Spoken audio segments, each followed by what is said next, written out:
I love the spontaneousness of something when people are together face to face. And yet at the same time, I think remotely, you can do it and it actually works just as well. How can someone become a better communicator? Well, good questions. For me, the first step is, how am I receiving? And what am I receiving? I was talking about this last night for some things. The left side of our prefrontal cortex, which I think is the medial prefrontal cortex, is always aware, listening, seeing, smelling, all of the senses. That's where the information's coming in.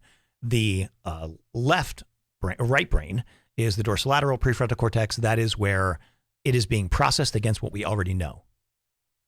The issue is, a lot of times what happens is someone says something and we go, oh, I know about that. And the next thing you know, we're over here thinking about all the things we know, and we've missed the last 4 words the other person has said. So for me, being a better communicator is just, how do I keep externally focusing on the other person? What do they want? What are they saying? Am I sure that's what they're saying? Can I confirm that? What else might be going on that maybe they're not saying? Like, the more I can focus on the other person as opposed to focusing on all the things I know and all the ideas in my head, that's the first step of being a better communicator. So focus, like myself, if I'm doing deep work, I'm reading a focus, I can't, no, I got to be quiet. Right. I know plenty of people have like 2 TVs on or radio, talking to someone else. Like, we can do 2 tasks at once. Your brain can't. Your brain can do 1 at a time. And we can hold 5 to 7 items in our brain before we start to lose them.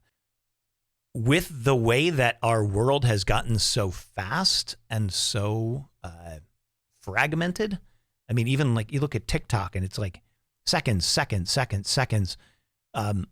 That sort of being able to focus on something, I think, gets lost. So what's your process of picking a client? Because all clients, are not good clients, right? How you go? What's your process for picking one?